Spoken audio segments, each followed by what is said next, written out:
Welcome to Philanthropy SA. This is a podcast about and for the philanthropic community in San Antonio and South Texas. We introduce organizations and people who are making an impact in the community. Beneficent Financial is proud to sponsor this podcast, and it is our hope that you enjoy this conversation about the impact we can have. The goal is to edify and inspire. Now please join our host, Dan Rebmann.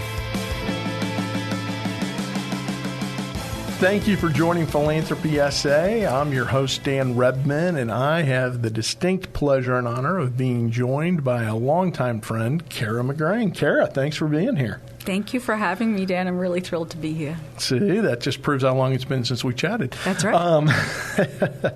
So Cara and I have known each other for a long time. She was like 10 or 12, if I said the number of years, so we won't do that. And as you'll probably pick up in her voice, she is not a South Texas native, but that's okay. She got here as soon as she can, and she's been doing great for ever since. So in terms of, tell us what brought you to San Antonio and how you got here and what you did once you got here. Sure. So I am from actually a town called Lynn, Massachusetts. We're one of those post-industrial revolution communities just north of Boston. And I went to college in New York and studied sociology and poli-sci and did a lot of my volunteerism and my thesis in the field of homelessness and deinstitutionalization. And in that time, I was like, I'm going to go to the Peace Corps. I'm going to the Peace Corps. But ultimately what happened was I found the Jesuit Volunteer Corps. And obviously, I'm Irish Catholic, but we explored it, and it was the most amazing program. It was an opportunity for young people to go to a different city in the United States and work with other Jesuit volunteers. And it's a one-year commitment, August to August. And the core values, the principles, and the things that you're living with the Jesuit Volunteer Corps are spirituality, simple living, community, and social justice. And what this really means in a nutshell is that you're going there not to give service, you are giving there to live with and among the poor. And you live in neighborhoods, and there's always a joke, don't let your parents come visit until halfway through the year because they probably would have freaked out. But it really is that opportunity to say you no longer look at poverty or injustice the same way ever again. There's a bumper sticker I have, and it's one of the JV phrases, and it's called Ruined for Life. And so I have that on my car, and most people are like, what's JVC? I'm like, well, it's why I do what I do. And so I was already leading to that because of my amazing family, but it was honestly, I've had amazing years in my life, and it was the best, most valuable year of my life. Taught me a lot. Very good. And so what organization did you work with when you got here to San Antonio, and what has your career arc looked like as you've gone down this path? Absolutely. I often say that if it weren't for joining the Jesuit Volunteer Corps and coming to San Antonio, I have no idea what I would have done with my life. And so I'm blessed to have done amazing things with amazing places. And that all started through the Jesuit Volunteer Corps. I was placed at Respite Care San Antonio. And Respite Care San Antonio at the time was at Mission Road Developmental Center out by Stinson Airfield. And that is where I met Daniel and his wife Cindy. And before, there were wonderful, beautiful children and so many other great people. And at Respite Care, at the time, we just provided in-home services, like specialized babysitting services for people with developmental disabilities. And what we did ultimately from that is more and more people came to us and said, this is great to have somebody come in my home, but I need to leave and go to a funeral in Arkansas. I need to do X, Y, and Z. And there was just no real option. So the director at the time, and we just started brainstorming, and that's when we discovered and launched and put all of our efforts for the next few years into establishing the Davidson Respite House. And that is the Davidson Respite House. Again, it's the first and only emergency shelter in the state of Texas for kids with disabilities, with an on-site JACO clinic and many, many other programs of respite care. But it really was just life-changing, the number of children that you can serve who are not only have a developmental disability, but they've been abused, neglected, or a medical severe disability. Mm-hmm. And you're not just serving that child, you're serving their whole family. That's right. And so when you think about prevention or whatever, how do you make sure that a child doesn't become abused or neglected? How do they be well? And maybe these aren't kids who are going to follow the same trajectory as a neurotypical kid, but they and their family still have visions and dreams that they want to achieve and what a quality of life should be. And that is, you just kept reinforcing that JV year about and doing the work with families and learning their stories and living with them and helping to solve for that. And from there, it would just, everything came organically from what are the needs, what are the needs, what are the needs. And I never realized it until you and I started talking, Dan, because I'm not highly reflective in that sense, that all of this was this foundation for where then I went next and what I'm doing now. And it's amazing lessons learned. Amazing lessons learned. Yeah. So, no, I see that, in your life very, very easily, maybe more so than you do. So let's talk about what you're doing now. What did you do when that season at Respite Care was done? Absolutely.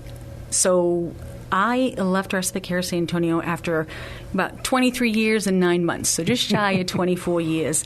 And at the time, Kronkosky Charitable Foundation was bringing people together in the community that touched the autism and the developmental disability space, because the incidence of the number of children across the nation was increasing who were being diagnosed with autism. And it caused this gap in services in every community, but here, and more importantly, diagnosis. How do you get your child diagnosed? Because the research and all of the indicators show that the sooner you can get a kiddo diagnosed and get them into some type of therapy and treatment, the better the outcomes will be. I mean, it's logical. It's just treat it early so we aren't, doing something more severe in the future.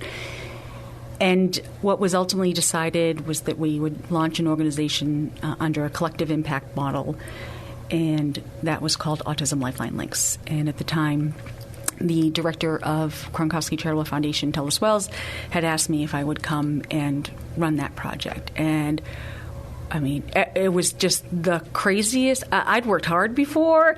It was so amazing, the work that we were able to do and see the outcomes of bring people together with a common concern and just dig into why. Why is this broken? If we all care, why is it broken? How can we fix it? And deepening our questions about who is affected by things in this arena and who can affect the change in this arena, which has been the most important part of it.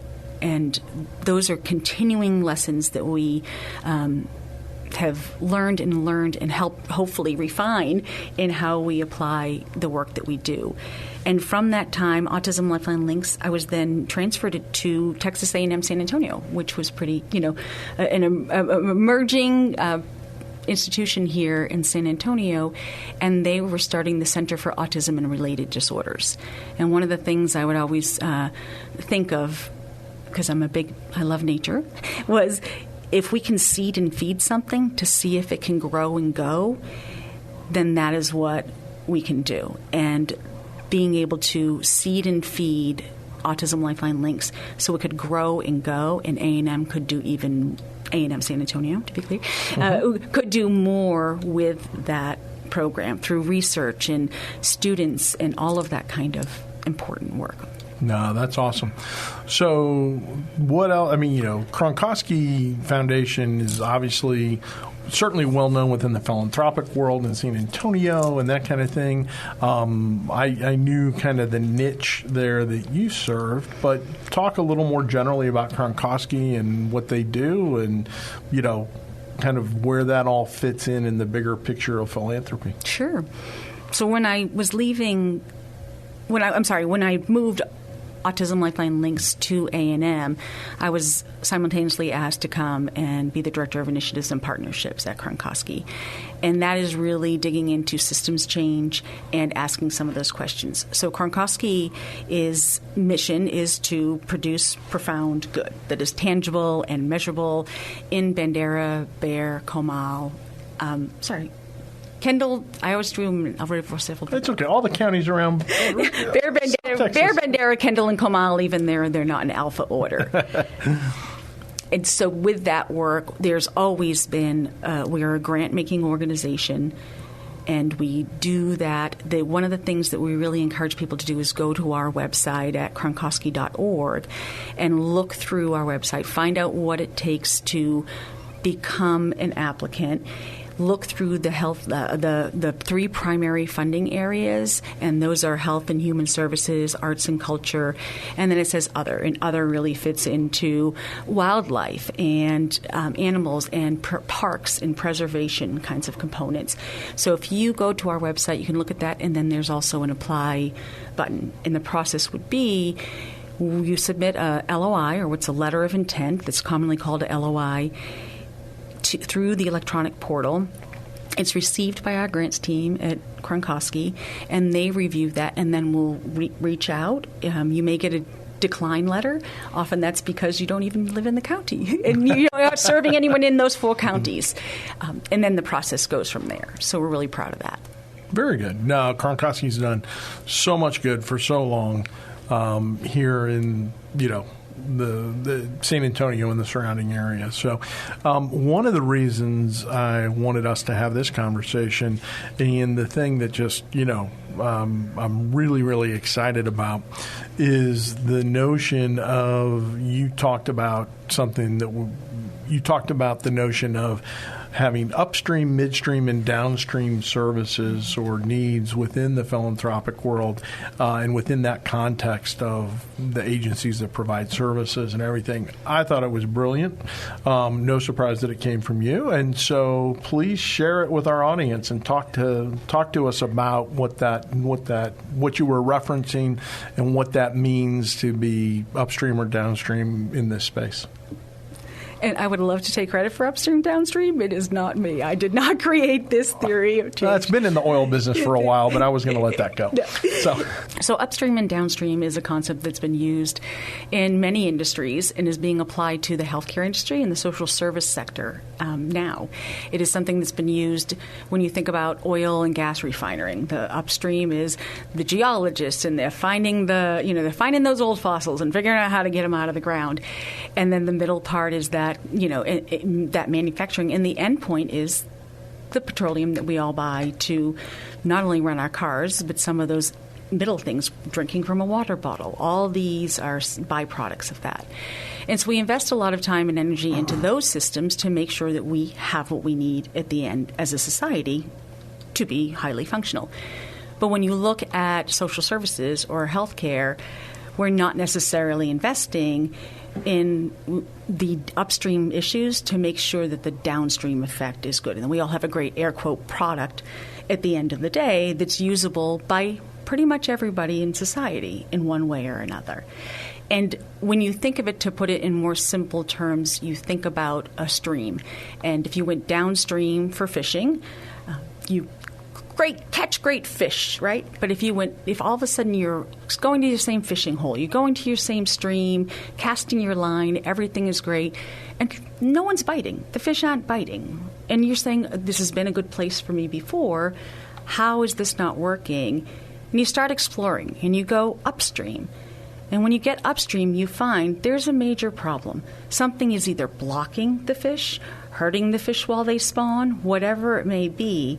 And that creates a huge problem for the midstream, and that ultimately affects the quality of what we get at the end of the day. And that's where we are at this stage in healthcare and health equity, social justice, social determinants of health, or public health. This is a concept that's used really applying in these same manners. When you look at the cost of healthcare in our nation and the value for what we're getting in result, we still have so many unhealthy people. Our, obesity rates so much continues to increase. So how do we really affect that? Because what we've historically done is not necessarily working well for everybody. And it's about that equitable lens. And so often people think, it's equal or it's fair. But what equity means is that every single person has access to the same things and the ability to access them. Well said. We're going to take a minute now and hear a word from our sponsor, and we'll be right back.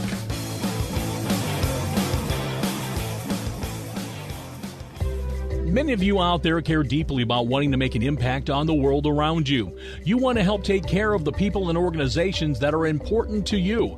We understand that because we feel the same way. Beneficent Financial wants to help you.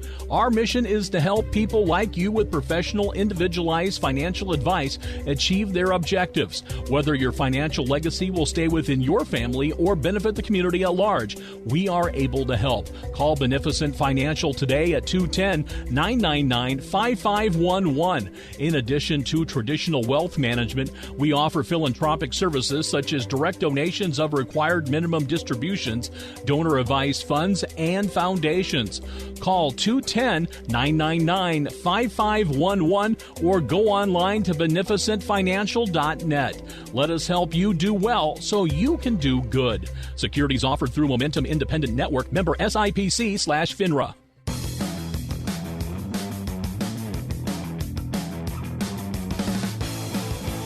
Thanks for staying with us.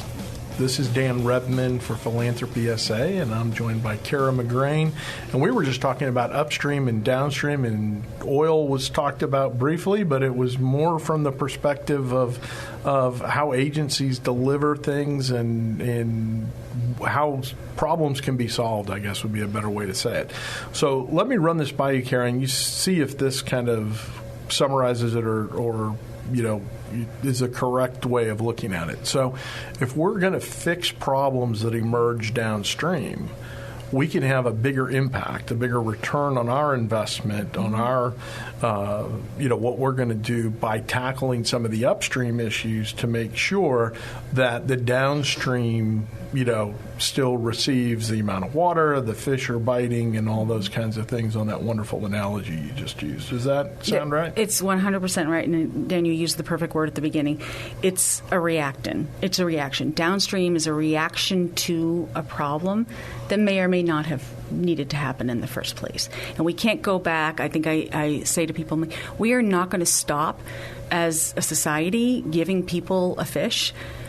But at some point, we have to do back upstream and figure out how do we teach people to fish. And that is where we have this amazing opportunity, I'm going to say, in our city, in our community, and in our society to really start to go back and focus and explore the structural factors that make our world not so equitable. There are the resources in our community.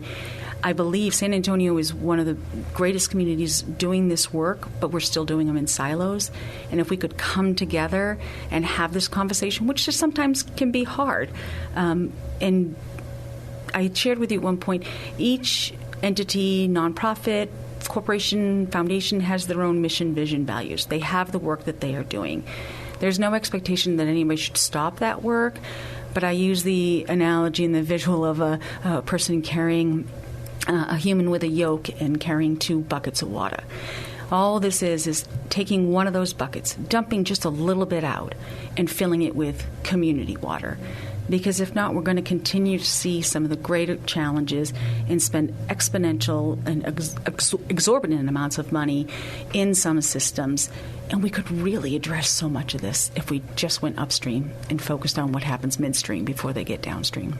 When we look at upstream versus downstream, and we're talking about how do we get ahead of a problem, or how do we solve the root causes of a problem rather than treating the symptoms, right? I think it's easy to say, okay, we have a community, and whether you mentioned that you had done studies on homelessness. Well, good thing we got that fixed, right? 31 years ago. Exactly. And so, the issues are still there, and people who deal with that community can tell you that there's root causes there that tend to be in place. I've had other guests talk about the same thing as it relates to marriage, those types of things. So it's, there's always seems to be this notion of let's go back and find that. So what's the best way from your perspective, because you've been in agencies delivering services, you're now in a grant-making organization that tries to have that positive impact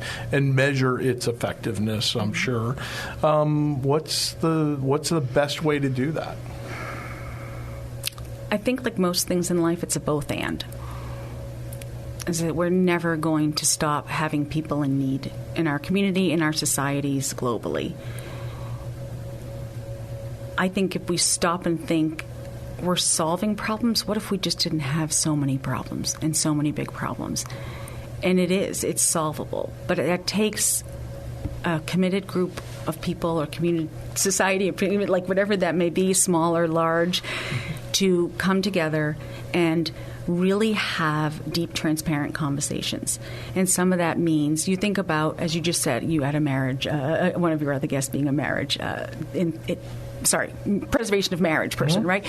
And it is very similar in that sense, that if you really want to be vulnerable with somebody to help solve something, you have to make that choice. You have to make that choice to let them see some of the not great things about, you as a human, and I'll correlate that to society, right? There are some things, if people really drove around and saw some of the things every day and sat and really, as you do as a JV, sit in the experience and not outside observing it, there's such an opportunity for us to grow as individuals and come together and say, okay, how do we solve for this? How do we solve for this? Well, you can apply so many principles of teaching a man to fish, giving a man to fish. You can talk about the golden rule. Do unto others as you would have done to you. Any of these things apply when it comes to us as a community, and that's one of the big principles of JVC that just sticks with you. Like, we're a community. And as well as one does, is as well as the other does. And we have a disparity that's global. Yeah, so let's go back and circle back to the Jesuit volunteer program quickly. So let's say somebody's listening to this and saying, man, I want to be like her when I grow up. How do they get involved with Jesuit volunteers or reach out and do that? Well, Daniel, you've known me for 30 years. Who would want to? I want to be like her. There's a lot of baggage with that, people. So, honestly, I think it is self-reflecting, exposing yourself to people in communities. Be purposeful about what you read, where how you view your information, especially in this day and age with so much polarizing. Stop, and I tell my boys, if they say something to me, I'm like, go find 2 other sources that are not X site or X site that confirm or deny, and let's sit down and have a conversation. And it's a practice we do in our home, and it's a practice we do in community. And so just practice. Everything in life is practice. And if you start having those conversations, start exploring some of the things that may not be on the surface or understood. Ask why. Why is this broken? Who is affected by it, and who can affect that change? All of those things. And be humble. Walk with grace. Be humble. Be a learner. I think those are some of those values that we really need to, and that's not a need. I mean, it's just like, that's my strong beliefs. I am clearly, obviously, strongly in that vein of those are things that are important for fundamental changing of systems and systems change kind of theory. Very good. So, what would you be telling a brand new JV who's showing up in San Antonio today, who's working at an agency somewhere, living in that beautiful JV house that it wasn't beautiful, but what would you tell Cara, from 25 years ago? I love how you keep saying 25 because it was 30. But yes, I'm trying to get. I know everyone's trying to dial back my age. I wear my age as wisdom. Outstanding. I got to try something. I understand. And so when I look at a JV coming in, just wide-eyed, pulling into a neighborhood, whether it's here in Chicago or anywhere else, just be, right? Be present. Learn everything you can. Ask questions. And again, just sit with someone and live in humility and grace. Be vulnerable, and then do something with it. I think that's the thing. It's very hard. Lots of people do amazing programs and mission trips, and they're all amazing. And then how do we apply what we learned and hopefully immersed ourselves in and didn't just observe into how we walk every day in this world. And I think that is so important. And I would tell my younger self that. And don't worry about those humongous flying cockroaches, because you're bigger than them. That's what I would tell them. So humility meets Nike. Learn all you can and then just go do it. So I don't think we have to pay. I hope we don't have to pay any royalties for that. I don't think so. So what do you want to be when you grow up? Daniel, I want to be better. I want to be, a good contributing member to our society. I think of the Emerson poem or quote that is about to have succeeded, and it goes through and it's like laugh often and much, endure the respect of, or the betrayal of false friends, so on and so forth. And it's to leave the world a bit better, whether by a healthy garden patch, a child, or a redeemed social condition. This is to have succeeded.